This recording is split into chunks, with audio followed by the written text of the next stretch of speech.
The first, who form the majority, have said they still don't believe I went to another planet, but have admitted they were moved by the book.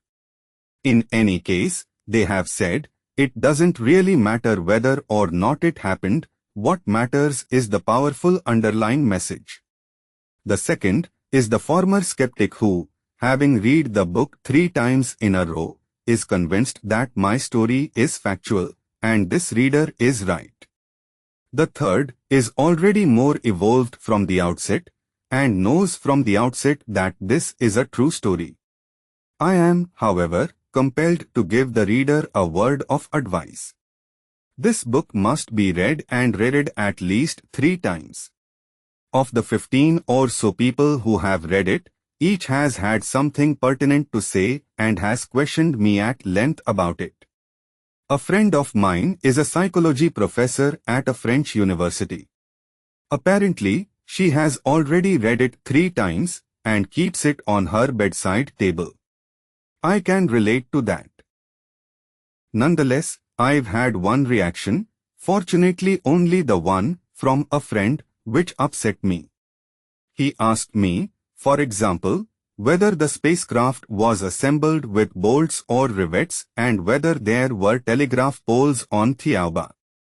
I strongly recommended that he reread the manuscript.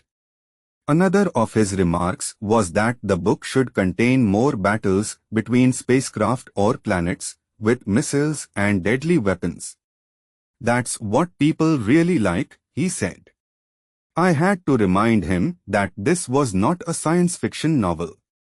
In this case, I don't think my friend is really capable of understanding this book, so he would be better off reading something else. He isn't ready for it yet, but unfortunately, he isn't alone. If you, the reader, were expecting to be aroused by space battles, blood, sex and violence, planets exploding and spitting out monsters, I'm sorry, you have wasted your time and money. You should have bought a science fiction novel instead. You were warned in the preface.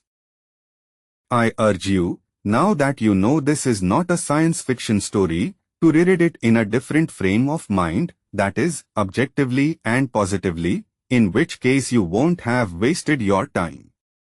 On the contrary, for the money you have spent, you will receive the greatest reward of your life, a spiritual rather than material reward. Isn't that the most important kind? From the people who have already read my manuscript, I have had a variety of feedback concerning religion, and in particular Christianity. I feel obliged to respond on that issue. If you are religious, and in particular Christian, and have been shocked by the biblical rectifications, especially in the passage on the true identity of Christ who died on the cross, I am sorry.